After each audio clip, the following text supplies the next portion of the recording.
Hi అండి, నమస్తే. నేను బూరెలు చేస్తున్నానండి. ఈ బూరెలు మినప్పప్పు జొన్నలతో చేస్తున్నాను. 1 గ్లాసు జొన్నలు, 1 గ్లాసు మినప్పప్పు నైట్ అంతా నానబెట్టుకున్నాను. ఇప్పుడు నేను ఈ రెండింటిని మిక్సీలో గ్రైండ్ చేసుకుంటున్నానండి. కొద్దిగా ఉప్పు వేసి మెత్తగా పేస్ట్ లాగా చేసుకుందామండి.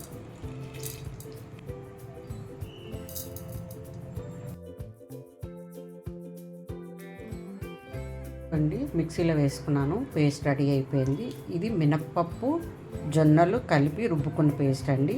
ఇప్పుడు ఇందులో నేను 1/2 గ్లాసు గోధుమ పిండి కలుపుకుంటానండి. ఈ గోధుమ పిండి కలుపుకోవడం వల్ల మనకేంటంటే బూరి చితకదండి, ఆయిల్ పాడవదు.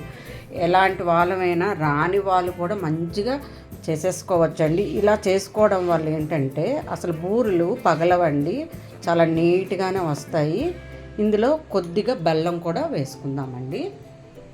నేను బూర్లకి ఈ గ్లాసు శనగపప్పు తీసుకున్నాను, అలాగే ఈ గ్లాసు బెల్లం తీసుకున్నానండి. ఇందులో కొద్దిగా బెల్లం నేను ఇందులో వేసుకుంటాను, ఎందుకంటే పై పూత తీయగా ఉండడం కోసమని కొద్దిగా బెల్లం వేసుకుంటున్నానండి. ఇది మిగిలినది మనము శనగపప్పులో వేసుకుందాం.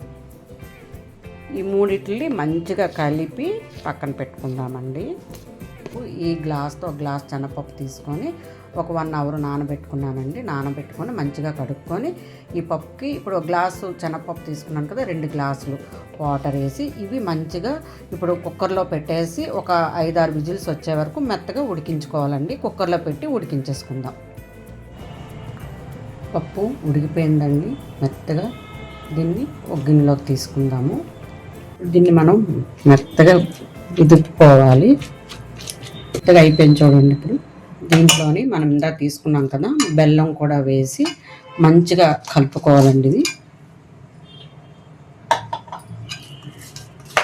ఇప్పుడు దీన్ని స్టవ్ వెలిగించి స్టవ్ మీద సిమ్లో పెట్టి బెల్లము కరిగి ఈ శనగపప్పు ముద్ద అంతా గట్టిగా అయ్యే వరకు మనము మంచిగా స్టవ్ మీద కరిగించుకోవాలండి బెల్లాన్ని.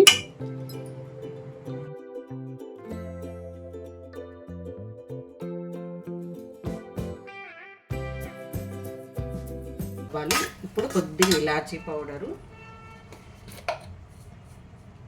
కొద్దిగా నెయ్యి,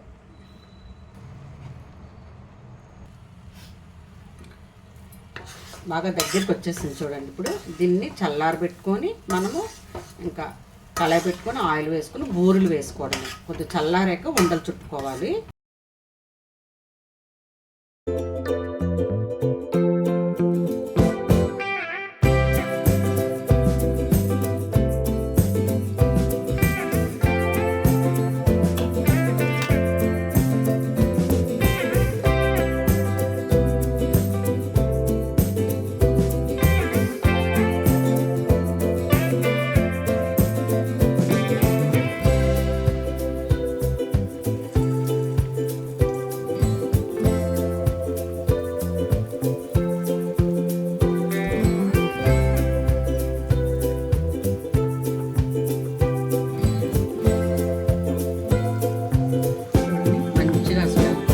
కలర్ వచ్చేసాయి.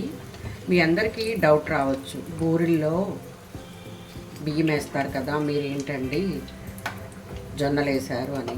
మన ఇంట్లో ఎవరైనా షుగర్ పేషెంట్లు ఉంటే బియ్యం అవన్నీ వేసాం కదండి, తినడానికి వాళ్ళు కొద్దిగా ఆలోచించవచ్చు. అదే జొన్నలతో చేసామనుకోండి వాళ్ళు హ్యాపీగా తినొచ్చు.